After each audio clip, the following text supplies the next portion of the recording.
மக்கள் அனைவருக்கும் வணக்கம். வீடியோக்குள்ளே போகிறதுக்கு முன்னாடி தமிழகத்தில் நம்ம சேனலை நம்ம வீடியோ பார்க்குற மக்கள் வந்து பார்த்திங்கன்னா 99% மக்கள் நம்ம சேனலை பார்க்குறீங்க வீடியோவை.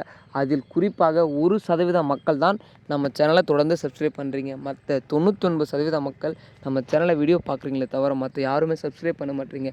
மக்களே, எங்களுக்கு உங்களுடைய ஆதரவு மிக மிக முக்கியமாக தேவை. ஏன்னு கேட்டிங்கன்னா, அது மட்டும் இல்லை, நாங்கள் கடின உழைப்பை இதில் போட்டு உங்களுக்காக நாங்கள் அரசியல் தகவல்களை உடனுக்குடன் தேடி எடுத்து உங்கள் முன் தெரிவிக்கிறோம். ஆனால் நீங்கள் எங்களுக்கு ஒரு ஆதரவும் தரவில்லை. இதுதான் உண்மை. மக்கள் அனைவருக்குமே ஒரு உரியான என்னுடைய சார்பாக இருந்து ஒரு வேண்டுகோள், வீடியோ பார்க்குற அனைத்து மக்களுமே மறக்காம நம்ம சேனலை சப்ஸ்கிரைப் பண்ணிக்கோங்க. அரசியல் தொடர்பான நிகழ்வுகளை உடனுக்குடன் தெரிஞ்சுக்கலாம். அது மட்டும் இல்லை, பக்கத்தில் இருக்கிற பெல் ஐக்கானை ஆளில் வச்சுக்கோங்க. அதுதான் மிக மிக முக்கியம். நம்ம போடுற ஒவ்வொரு செய்திகளும் உடனுக்குடன் உங்கள் ஃபோனில் வந்து பார்த்திங்கன்னா தெரியும். அதன்படி நீங்கள் தொட்டு வீடியோ பார்த்துக்கலாம். அதாவது இபிஎஸ்க்கு கடைசி எச்சரிக்கை கொடுத்த பிரதமர். என்ன நடந்தது?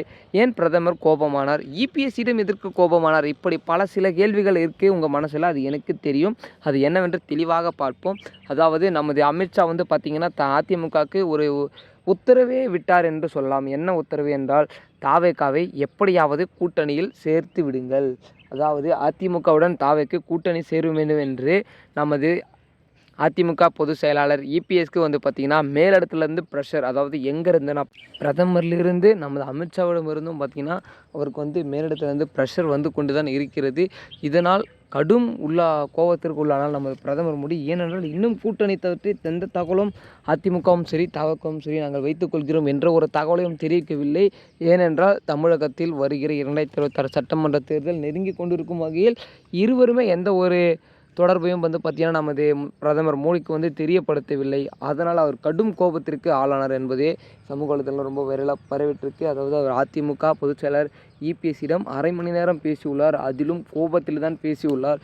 இது குறித்து அவர் வந்து பார்த்திங்கன்னா அடுத்த முடிவாக என்ன எடுப்பார் என்பதை பொறுத்திருந்து பார்க்கலாம் மக்களே. ஏனென்றால் அடுத்து வரும் செய்திகள் எல்லாம் விறுவிறுப்பான செய்திகள். அரசியல் களத்தில் இனிமே தான் நாம் இறங்கிவிட்டோம். ஏனென்றால் சிறிய காலகட்டம் தான் இருக்கிறது அரசியல் தேர்தல் வரத்துக்கு. பொறுத்திருந்து பார்க்கலாம் மக்களே என்ன நடக்கிறது என்பதை. ஓகே மக்களே, அடுத்த வீடியோவில் இன்னும் சுவாரஸ்யமான அரசியல் செய்திகளுடன் சந்திக்கிறேன். நன்றி, வணக்கம்.